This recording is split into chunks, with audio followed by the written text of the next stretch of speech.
পুড়বে না, যাতে ইট মেরে ভেঙে দিতে পারবেন না সেই ফেভার ব্লক তৈরি করছি।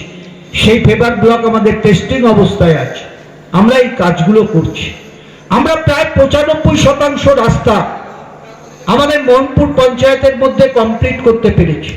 মমতা বন্দ্যোপাধ্যায় বাংলার মুখ্যমন্ত্রী পথশ্রী প্রকল্পের মাধ্যমে অনেক বড় বড় রাস্তা আমাদের মোহনপুর অঞ্চলে করে দিয়েছে।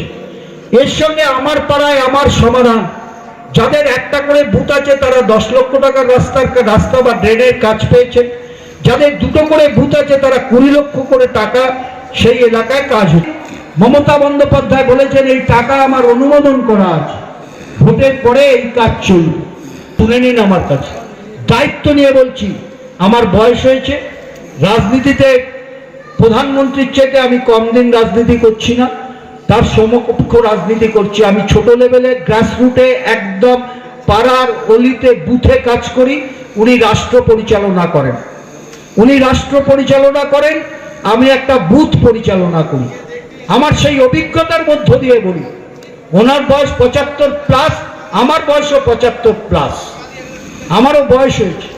সেই অভিজ্ঞতার মধ্য দিয়ে বলি, আমরা যতদূর খবর রাখি আসামে কংগ্রেসের গভর্নমেন্ট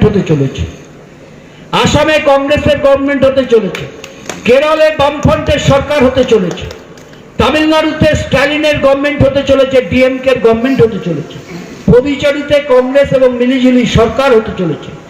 আসামে খুব টায় লড়াই হচ্ছে, সেই লড়াইয়ে হয়তো যদি কংগ্রেসের গভর্নমেন্ট না হয়